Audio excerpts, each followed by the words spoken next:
ሰይጣንና መላእክቱ እንደዚህ የሆኑት ተወስኖባቸው እንደሆነ ያውቃሉ። ሁላችሁም ሰላም ክርስቶስ ከኔም ከናንተም ጋር ይሁን። ያው እዚህ ቲክቶክ ላይ የምታውቋቸው እና ማንሻሎም ሌሎችም ደግሞ የካልቪኒስቶች አሉ እንደምታውቁት ሪፎርም ቲዮሎጂን የሚቀበሉ ወይስ ሚኒስተር ኮንፌሽን ኦፍ ፌዝ የሚል የእምነት መግለጫ አላቸው። ኦኬ እምነታቸውን ያስቀምጡበት።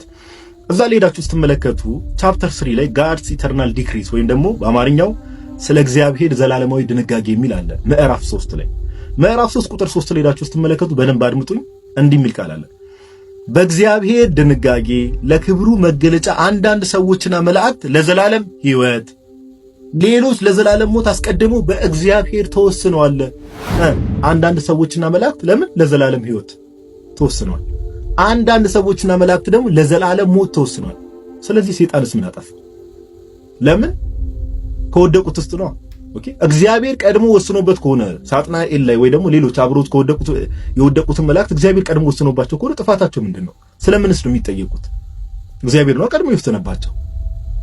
ሲኦል የሚገቡት ሰዎች አስቀድሞ እግዚአብሔር ወስኖባቸው ከሆነ ስለምን ይጠየቃሉ? ጋይስ ይሄ ክርስትና ትምህርት ነው። ለሚሰማው ሰው ራሳችሁ ፍረዱ። ይሄ ፕሮቴስታንቱ ዓለም ውስጥ ያለ ትምህርት ነው ጋይስ። እንግዲህ እንዲህ ሆነው ነው ወንጌል እንስበካችሁ ኑ ዳኑ የሚሉት። እንግዲህ እነዚህም ብዙ ሚሊዮን ተከታይ ያላቸው ናቸው ሪፎርም ቲዮሎጂን የሚቀበሉ በዓለም አቀፍ ደረጃ ይህንን ትምህርት ይዘው። ኦኬ እና ማስተዋል ይፈልጋል።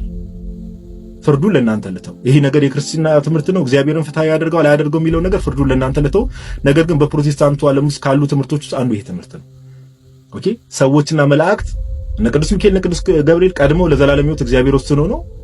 ሳጥናኤልም ሌሎች መላእክቶችም ከዛ ሲኦል የሚገቡ ሰዎች በሙሉ ደግሞ እግዚአብሔር ቀድሞ ገሃነመ እሳት እንዲገቡ ወስኖባቸው ነው። ጥፋት አለባቸው ብላችሁ ታምናላችሁ? ይሄ ትምህርት ትክክለኛ የክርስትና ትምህርት ቢሆን ፍርዱን ለእናንተ ልተው። ሰላም ክርስቶስ ከኔም ከናንተም ጋር ይሁን።